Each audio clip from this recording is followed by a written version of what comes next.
Good afternoon. Everybody awake, so to speak? I'm going to time myself just like we were doing with the participants that were up here. And as Billy Glenn said, it's a little tougher when you're on this side versus sitting at the table. But there we go. See if I can figure out the clicker. Yep. All right. So we'll start with grass finished versus whatever. So a lot of people want to get into a conversation about grass finished or grain finished. Fortunately for me, we're not getting into that conversation today. So try to put that out of your mind. We're talking about grass finishing, and we're not talking about whether or not one's better than the other. That's for each of you all to decide. But anyway, to kind of clear your mind and focus on what we're talking about today, it is not the pros and cons of whether we should be grass finishing beef. It's if you want a grass finished beef, what are some considerations? The next one, show of hands. There's a few producers here. I was hoping for a few more producers than we have in the room, but who has eaten your own product? More than I would have guessed would have put your hands up. That's good.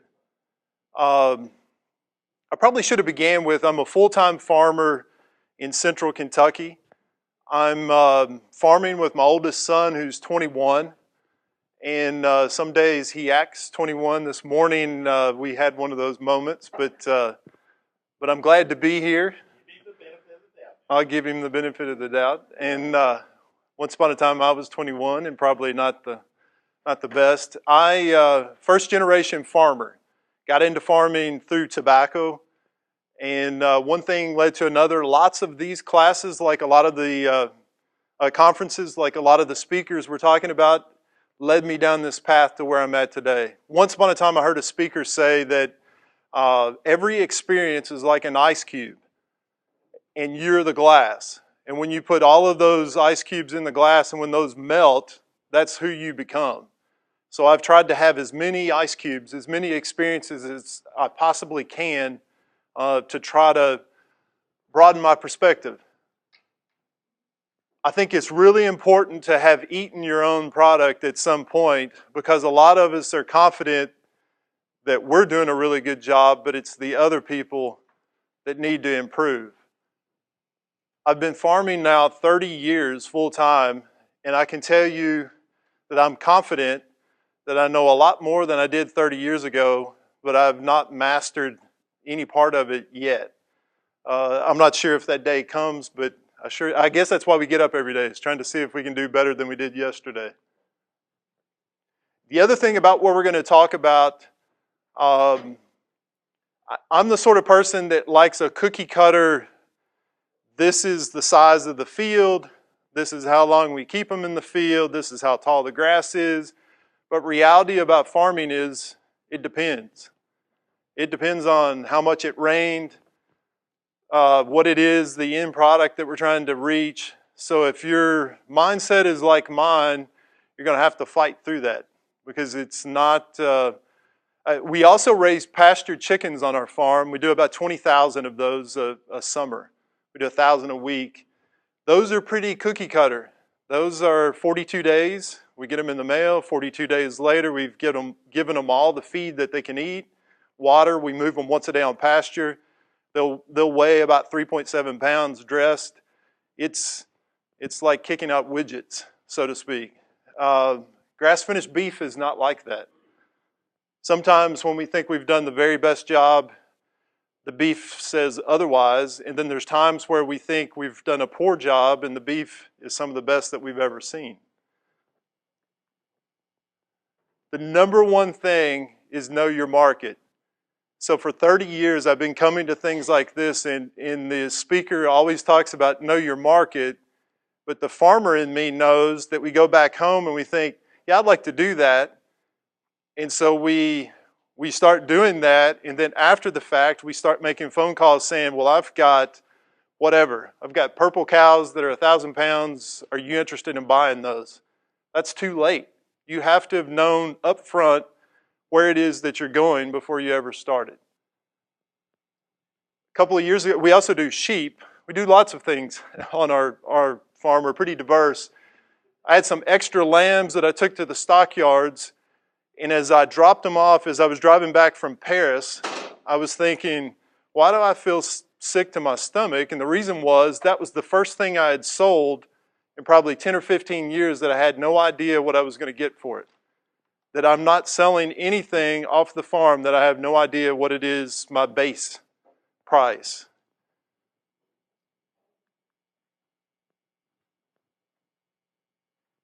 So there's a lot to consider in the marketplace, lots of questions to ask. Starting at the bottom, supply expected year-round. A lot of us in the cattle business are used to weaning calves. We put them, we line up the gooseneck trailers for the following Tuesday. We've caught the cattle. We load them on the trailer. They go to the market. We sell them. That's that. We won. We lost. We did whatever. We make plans for next year and we move on. Lots of the programs that I'm familiar with for grass finishing beef, you're going to have supply year-round. You're at least going to have it more seasonal than multi-seasonal than once a year or twice a year. It's possible to work with a group and you could be one piece of a puzzle, and so you might supply beef once a month or something like that, but that's a consideration. Size and quantity. A lot of these programs, the one I'm familiar with the most, there's a specific amount per week, and there's a lot of guidelines that go with that. So just because you have 18 doesn't mean that you're selling 18 that particular week. So that's a consideration. Lots of rules, lots of expectations. A lot of people should back up once again. I also do work for a group out of Garrett County, Kentucky called Marksberry Farm. And so the work that I do for Marksberry is do farm visits, doing quasi-audits, so to speak. And so I know the rules that Marksberry plays by, and I go to the farms, in some cases advise, connect them with county agents, but talk to them about what the rules are for what it is that we're trying to do. A lot of the people that I interact with will tell me that, well, these are natural cattle. Okay, but your idea of natural versus what my idea of natural might be two different things. So occasionally I find out that it's, well, I didn't have any facilities. I couldn't catch the cattle, so thus I didn't vaccinate them. I didn't do anything to them, and they're extremely natural. So natural that we couldn't catch them to sell them. By accident, they've been on the farm for 2 years, and I just thought of you all today and thought you might come and look at these. That's not exactly what it is that we're talking about. Actually, it's probably the polar opposite of what's necessary to grass finish beef. It takes a whole lot of management, maybe more so than what you're used to with conventional type systems. But just because it's grass-fed doesn't mean, it could be strictly grass-fed, but if you've given implants for some programs or if you've given antibiotics for other programs, that could kick out an animal out of the program even though it's grass-fed. So it's a lot of times it's grass-fed plus 15 other things. My particular market that I sell to is Whole Foods. So we sell to Whole Foods through Marksberry Farm out of Garrett County. We have a certification that my farm and others have to go through every 15 months. The certification costs about $1,500. So because of that, that eliminates producers with, say, well, it eliminates producers mathematically with less than 80 animals. Marksberry pays for the audit. This is by no means an infomercial for Marksberry, just sharing my experience or knowledge. But Marksberry pays for the audit, and so because of that, the threshold's about 80 animals that they need to purchase to be able to sell into that particular market. Clarification, Marksberry also purchases animals from people with 1, 2, 3, 4, 5 animals that go to other markets that don't require this audit. It goes back to know your market. Part of the audit for Whole Foods, every time we haul animals off the farm, we have a hauling record. So we have to write down what time we caught the animals, what time we loaded the animals, what time we left, what time we arrived. Did we stop? If we stopped, why did we stop? How many animals were on the trailer? How big was the trailer? So all that sounds complicated, but it's a form that we've created where we have 5 things to fill in, and so it takes less time to fill that in than it does to talk to the person at the processing facility. So don't let things like that be a hurdle. That the first time that sounds complicated, but if you have a standard sheet, it's very simple. But you consider things like how many animals are in the trailer. You can't put too many. And it's surprising how often we attempt to put too many. And the number has gone up weekly, and so one of the things that causes you to put too many is when the number goes from 15 this week to 17 next week, but my trailer held 15. So now we have 2 trailer loads to get our 17 animals to market. So there's little things like that that become a consideration until the number grows to 22, where it is now. So we still have 2 trailer loads, but it's a smaller amount. Weaning age is a big deal, castration age. I call it the nose.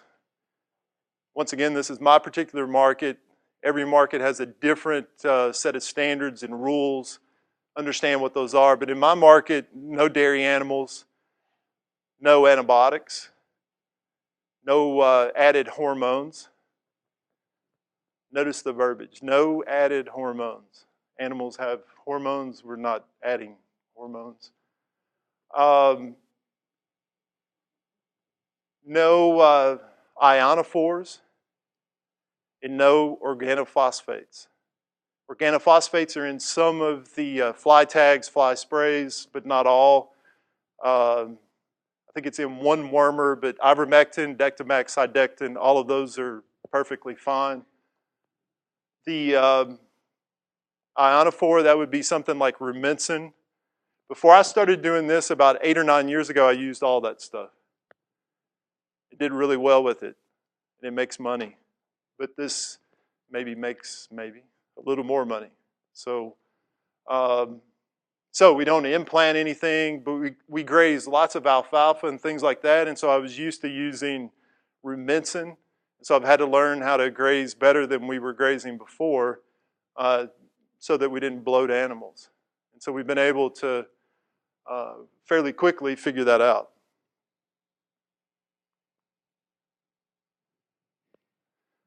So once you know your market, then start to make plans based on that market. Once again, don't do it the other way around.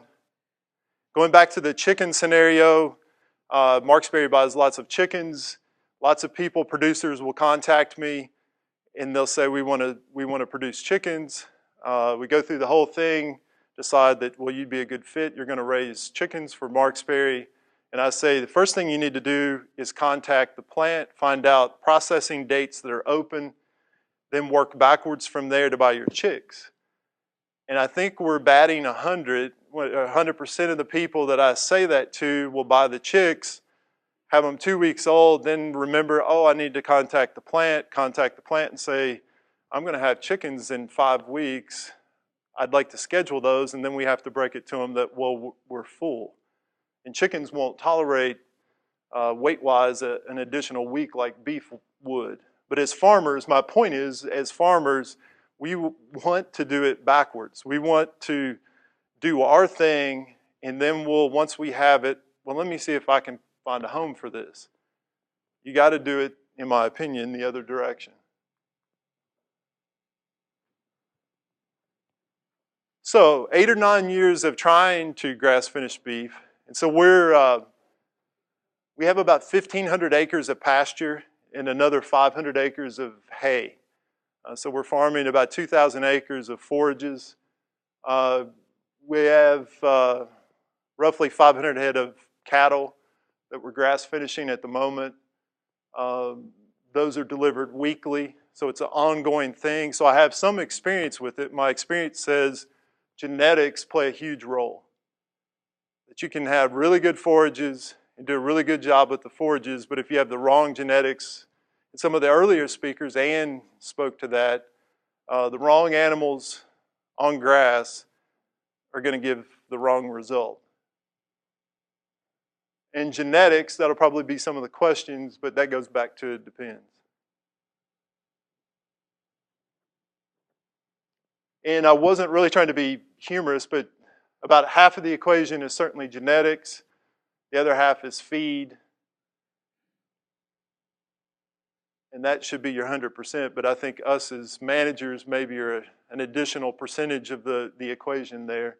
But the feed, the pasture, what we consider adequate pasture, adequate feed, a lot of times is really not adequate.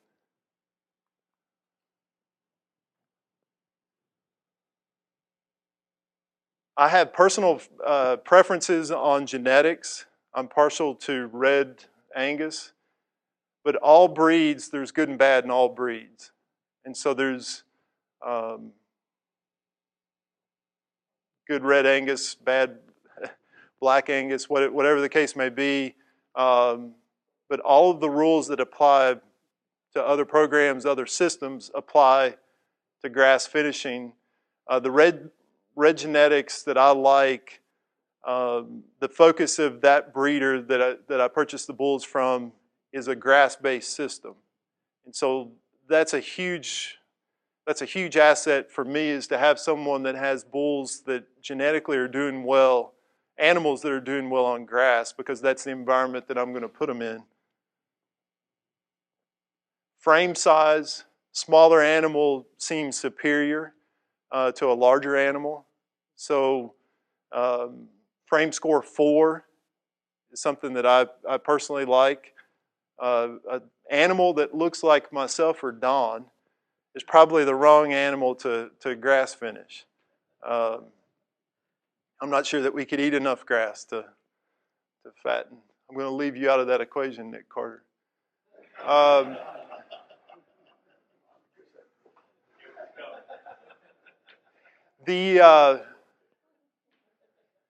But this particular bull, he's a frame score 4. He's not the perfect animal, but he works pretty well for what it is that I'm trying to accomplish. The depth of the animal from the top of the back to the bottom of the stomach, my experience has been, for what I'm trying to do, I need a lot of capacity there. Lots of breeds that work, lots of crosses that work, Charolais, Black Angus, Red Angus, Hereford, combinations of all of those, probably another 15 or 20 breeds that you could throw in there. It just depends on if genetically people have been selecting for an animal that will accomplish this. Some of the best beef that I've seen is dairy breeds. But for what it is that we're doing, that doesn't fit because of the inconsistency of the carcass. But the point is, lots of animals will work.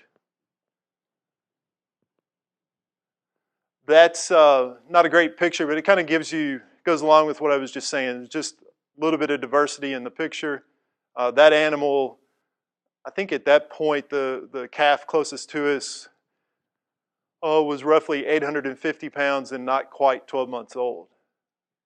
I did select one of the better animals to take a picture of, too. But he'd be the goal. We're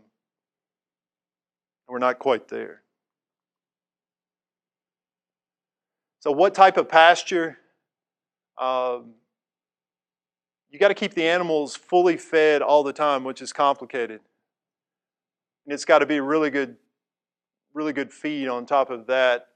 We use a lot of alfalfa orchard grass. We intensively graze. Once again, like many of the earlier speakers, we've done a lot of the same exact things. And so we, using Google Earth and different assets on the on the computer, almost all of our watering points are within 600 to 700 feet across the whole 1,500 acres of pasture. So a lot of paddocks, a lot of movement, a lot of electric fence. None of those are, electric fence is not necessary to grass-finished beef. It just makes it a whole lot easier. Clover. But we've learned even in this picture with the clover, there's some crabgrass type things growing. At the right stage, a lot of this stuff, Johnson grass, cattle do really well on it if it's at the right stage. It's interesting how much time and effort we spend. I'm not anti-chemical, but how much time we spend trying to eliminate things from our pasture when with just a little better rotation with the animals and a little more control with the animals, we can control some of it. Although this year it looked like we had, in some places, planted Johnson grass. But a lot of these things, it's interesting, Bill, the more you read about other grazers in the world, New Zealand, Australia, they're planting things like plantain and crabgrasses and chicory and things like that here we consider a weed, and we spend time and effort and money making go away when some of the best grazers in the world are using those as an asset. Wheat is an excellent forage to finish on. The main thing, though, is just to keep them fully fed. And so at this point, we're trying to see genetically how big we can get the calf in the first 12 months, mostly on its mother, which makes the job from there till finish much, much easier. For what it is that I'm doing, 28 months is the maximum age the animal can be. A lot of the animals, we're going right up against the 28 months to get a 1,200 pound live weight animal. So we have a lot of room for improvement. We can shorten that. But a year like this one, we grew lots of grass, but it was a washy sort of grass, and we've had issues with it going through the animals, and performance hasn't been that great. Lots of tools, lots of things. That's a whole session. We could talk about fencing and water, and but the moral of the story is to make it as simple, cheap, efficient as possible. I think Ann had a picture like the one to the left, just the before and after. Anybody that does this for a living, I think we have a satisfaction out of seeing something as simple as a piece of polywire, the difference it can make both in the animals but also in the forage and the regrowth. We use temporary systems. We're at a scale at this point that I prefer paddocks that are pre-made, pre-set up. We use polywire, but we're trying to limit that. We're spread out 30 miles currently in 5 counties.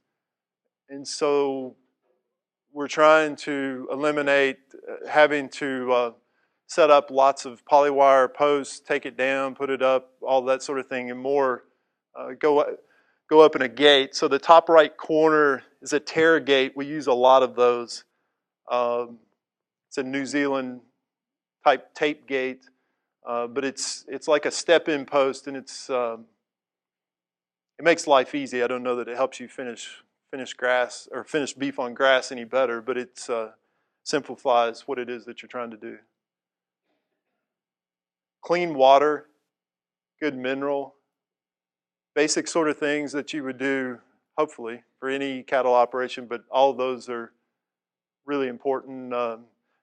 I call it the crutches. We've eliminated through this system all the crutches, and so we can't have many hiccups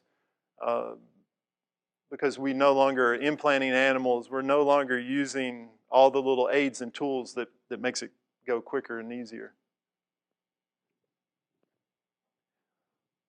Number one obstacle for me, wintertime, we make our own baleage or silage. We do a lot of hay for the horse market, but we also we make our own feed. Winter is a tough time to put weight on cattle, especially if you're not able to use grain. It's tough to have enough energy. A lot of people skipping a year of income initially is tough, very tough. And so if you're used to weaning cattle and selling those, you've got your income, that's your system. To finish, they're going to have to be, without a doubt, they'll be 2 years old. So you're going to have to somehow cash flow until, it'll be great once you get to that point, but it'll be a tough winter leading up to the payoff. The other thing, my experience has been that on the same land, I can run less cows. This was exciting a few years ago when a average cow cost $2,500. It's less of an issue today, although it's still an issue. But I can gross as many dollars on the same farm with half as many cows by keeping their calves that second year. Does that make sense? So I've got more space because I don't have twice as many mamas on the farm.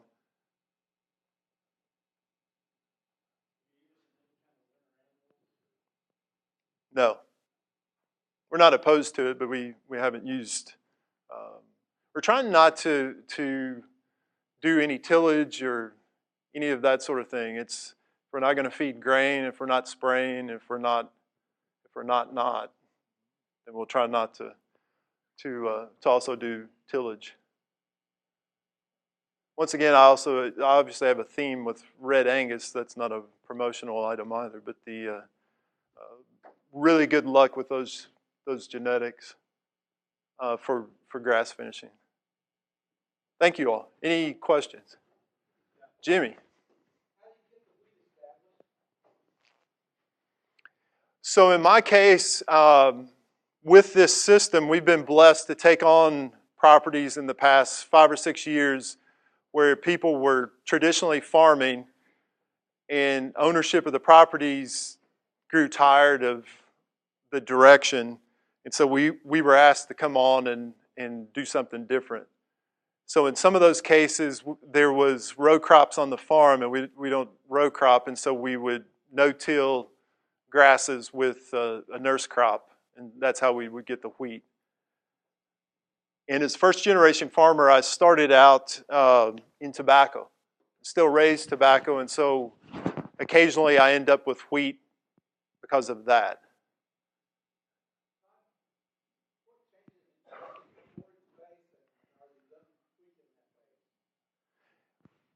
Well, I don't think you ever finish tweaking or changing or modifying or learning. So I don't think there's ever a finished product. I don't plan to ever arrive at, oh, this is it, we're done. And then the other thing is I went to the grazing school in 2002, I think. I've lost track, but 2002, so that was an eye-opener, and then from there had some other experiences, but we started rotationally grazing fairly intensively at that point, and just it's an evolution over time. And so by the time we started grass finishing, a lot of the pieces were already in place, and so it wasn't a overnight dramatic, we're going to go from this to this.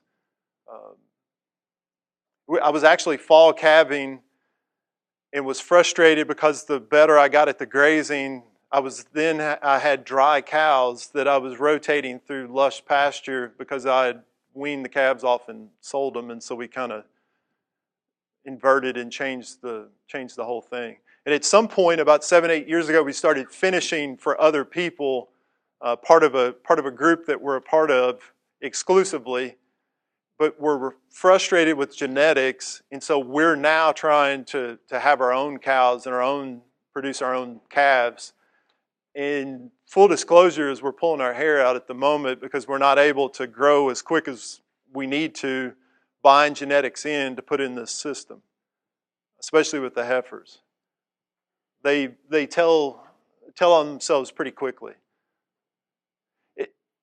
One other thing, you mentioned earlier the certified varieties of clover, it reminded me of a conversation I had with Jimmy a long time ago now, where I asked you why it was in Cow Country News every February and March that you wrote a column on how to frost seed clover. I said, I got it. I need, what's the next step? And when will you not write that column in February and March? And he said, when all of you all start doing it. And I remember walking away thinking, that was a good answer. There was another question.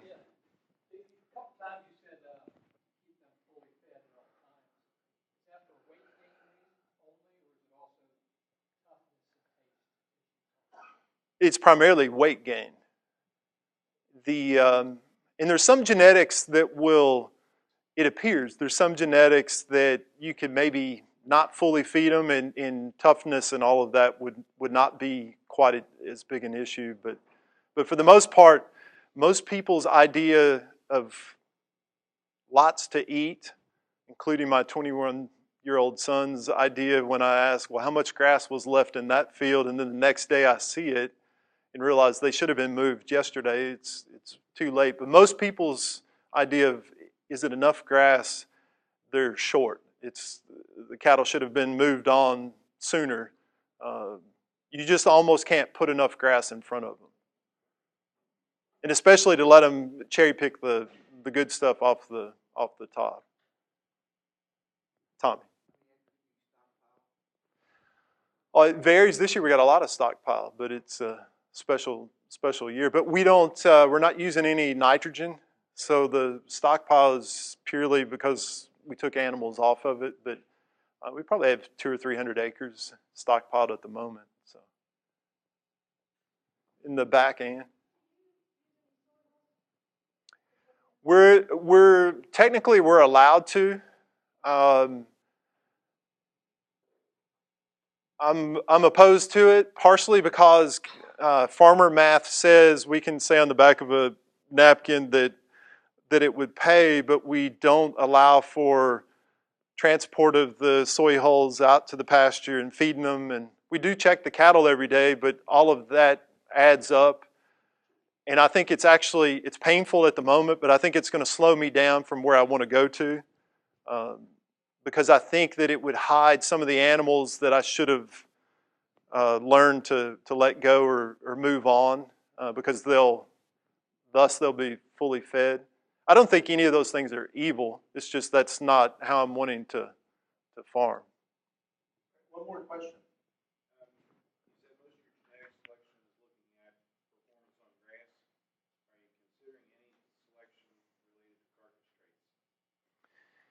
The bar is relatively low for grass finished at the moment, and so currently, no. Although I take that back. We are looking at that, but it's not a requirement currently. And then when you look at the breakdown of an animal, the vast majority of it is either hamburger or roast or hamburger. The steaks make up such a small portion. You do need fat on the animal, but we seem to be solely focused on are the ribeyes marbled, which is important, but that's a small percentage of the total animal. And a lot of the people that are buying this sort of product, that's not their focus. They do want a good eating experience, but they don't seem to be at this point that overly focused on whether or not it's overly marbled. I think that's going to change with time. And hopefully genetically we can get in front of that, but currently we're not. So, thank you. Let's think about